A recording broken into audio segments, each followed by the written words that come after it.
কভারের side দিয়ে এরকম engine oil গামে oil সিলটা নষ্ট হয়ে যায়। তো এটা আসলে কিভাবে চেঞ্জ করব সেটাই মূলত দেখানোর উদ্দেশ্য। তো আমি ফার্স্টে ইঞ্জিন অয়েলটা ড্রেন করে নিলাম। যেহেতু ইঞ্জিন অয়েলটা ভালো আছে সেজন্য আমি পরিষ্কার পাত্রের ভিতরে ড্রেন করছি। দেন এরপরে হচ্ছে আমি ম্যাগনেট সাইডটা খুলবো, তারপরে হচ্ছে ক্লাস কভার সাইডটা খুলবো, তারপরে ম্যাগনেট সাইডটা খুলবো। আর কি কি সমস্যা হয়েছে, কি আসলে বিষয় টোটালি কিন্তু আমি আপনাদের সাথে শেয়ার করব। তো আপনারা সবাই সাথে থাকেন, দেখতে থাকেন আসলে আমি মূলত কিভাবে বাইকের কাজটা করি। তো যেহেতু আমার পুশ লিভারটা খুলতে হবে অয়েল সিল চেঞ্জ করার জন্য, অবশ্যই কিন্তু আমার অ্যাসেম্বলিটা বের করে ফেলতে হবে এবং ম্যাগনেট কভারটা খুলে দেখতেছি আসলে এই সাইডের গ্যাসকেটের কি অবস্থা। তো গ্যাসকেটটা লিক করতেছে, এটা তো আগে থেকেই দেখা গেছে, কিন্তু ম্যাগনেট কভারটা আবার খুলে নিতে হবে, নিয়ে দেখতে হবে ভিতরে কি অবস্থা। তো ম্যাগনেট কভারের গ্যাসকেট কিন্তু লিক করতো এবং ছিঁড়া আছে। তো আমি উপরের অ্যাসেম্বলিটা খুলে নিব, ক্লাস কভারের ক্লাসের অ্যাসেম্বলিটা খুলে নিলেই কিন্তু আমার পুশ লিভারটা বের হবে ভিতর থেকে।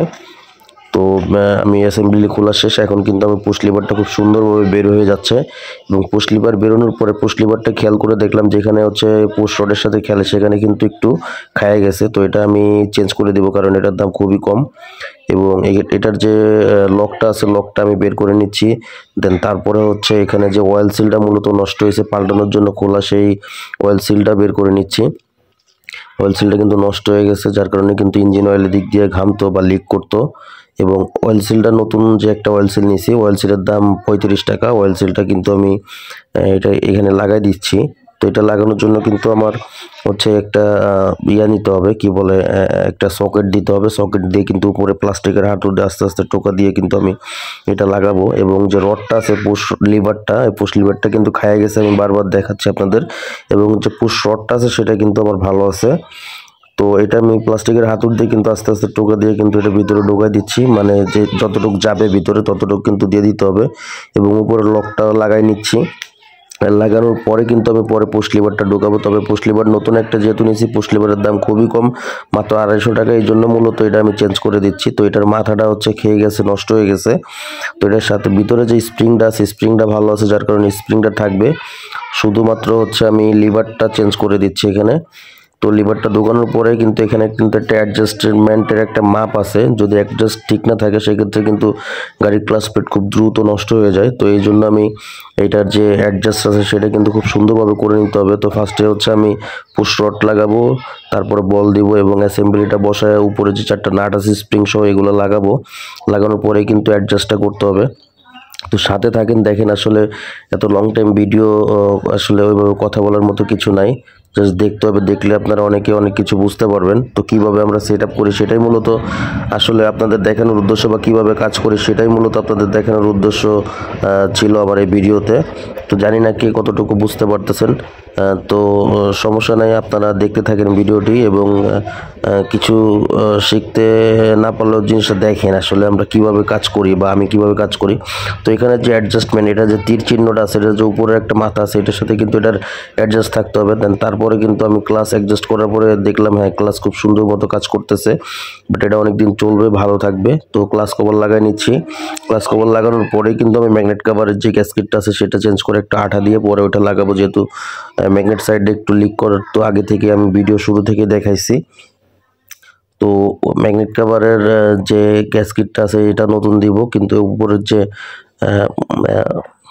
উপরের যে ইয়াটা ছিল, সরি, এখানে আমি যখন ইঞ্জিন অয়েলের ড্রেন নাট লাগাবো অবশ্যই কিন্তু টর্ক রেঞ্জ দিয়ে মাপ দিব, কারণ টর্ক রেঞ্জের মাপ ছাড়া কিন্তু নাটটা নষ্ট হয়ে যেতে পারে। এবং ম্যাগনেট কভারের গ্যাসকেটটা চেঞ্জ করে দিচ্ছি, পাশাপাশি এখানে একটু লিকুইড আঠা দিয়ে দিব, জানি এখান থেকে লিক না করে। আর যেহেতু এখানে একটা রাবার আছে, এই আর্মিচার কয়েলের কিন্তু একটা উপর দিয়ে রাবার গেছে, তো এই রাবারটাও জানি আমার ঠিকঠাক থাকে, এই জন্য গ্যাসকেটটা নতুন লাগাই দিচ্ছি।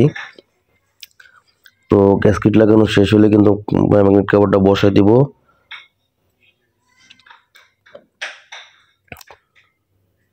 ম্যাগনেট কভারের নাটগুলোও কিন্তু আমরা খুব সুন্দরভাবে সেট আপ করবো, আড়াআড়িভাবে, উপরে একটা নিচে একটা ডানে একটা বামে একটা এভাবে দিয়ে টাইট দিব। তো এটাই মূলত আপনাদের দেখানোর উদ্দেশ্য ছিল কিভাবে আমরা কাজগুলো করি, আসলে কত নিখুঁতভাবে স্পেশাল টুলস দিয়ে, কোনো বাড়াবাড়ি নাই, কোনো কাটাকাটি নাই, কোনো নাই, আমরা স্পেশাল টুলসের মাধ্যমে সুন্দরভাবে কিভাবে কাজ করি সেটাই মূলত দেখানোর উদ্দেশ্য ছিল আপনাদেরকে। দেন মোবিলটা আমি ইঞ্জিন অয়েলটা আমি এখন ঢুকাই দিচ্ছি। ইঞ্জিন অয়েল নতুন ছিল যার কারণে কিন্তু আমি এটা চেঞ্জ করতেছি না, এটাই দিয়ে দিচ্ছি। তো আশা করি বুঝতে পারছেন আমি কিভাবে কাজটা করছি। তো এই ধরনের সমস্যা যদি হয় তো আপনারা এই কাজগুলো এইভাবে করে নেবেন। সেটা আমার কাছ থেকে করতে পারেন, যে কোনো টেকনিশিয়ানের কাছ থেকে করতে পারেন। আমি চেষ্টা করছি আমার প্রপারলি যে কাজটা যেভাবে করা উচিত আমি ওইভাবে করছি, স্পেশাল টুলস ব্যবহার করছি, পাশাপাশি যেখান থেকে অয়েল বের হয়েছে ওইগুলো জিনিস করছি। এবং এখানে আরেকটা বিষয় আমি খেয়াল করবেন আপনারা, এখানে আমি কিন্তু জানতাম না এটা নষ্ট হয়ে গেছে, বাট খোলার পরে দেখলাম এটা নষ্ট হয়ে গেছে, এই জন্য আমি কিন্তু এটাও চেঞ্জ করে দিছি। এটার দাম মাত্র 250 টাকা। তো ইঞ্জিনের কাজ যেহেতু বারবার খোলা পসিবল না, যার কারণে একবার যেহেতু অয়েল চেঞ্জ করার জন্য খুলেছি, এই জন্য আমি এই লিভারটা। সবাইকে ধন্যবাদ সাথে থাকার জন্য। আসসালামু আলাইকুম।